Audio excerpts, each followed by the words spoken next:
Right, I was just talking to Chef Vance Whitmore, who was recently featured on Steve Harvey's Feud show, and he's here to talk about his experience there. We also have his wife Selina here to show us what their famous sauce is all about. It's all about the sauce, right? Every single time. And you would have to kill me if I asked the secret ingredient. I'll never tell you that. Yeah, you'll just never tell me. You seem like a nice guy. You know?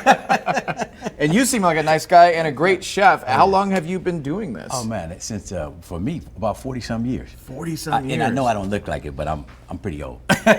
You don't look like it. No.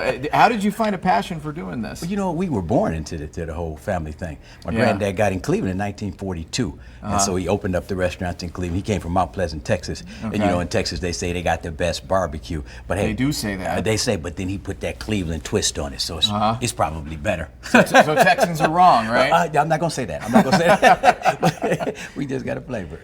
So it takes a while to craft the right recipe. Yes. And it does take passion. And I think as a consumer of barbecue, man, you know the difference. You do. You know the difference when you come across something special. You do. And your customers realize that. Of course, after 76 years, I would imagine that we've done something right. Yeah, and Steve Harvey recognized it too. So how did that happen? Well, you know, and that was a beautiful experience too, because Steve for many years had lived in Cleveland in and out of his entertainment career. Yeah. So he came into Cleveland and he tasted our product, man, probably in the 60s, I guess, when he was a little boy or something, you know. Oh, wow. And so he just liked it. He knew it was the best. And it was Whitmore's barbecue, so he continued to come back many years. We're looking at some of the clips here, Food Feud. So what are you doing? Are you facing off with another guy here? This was the other guy. I can't really say his name.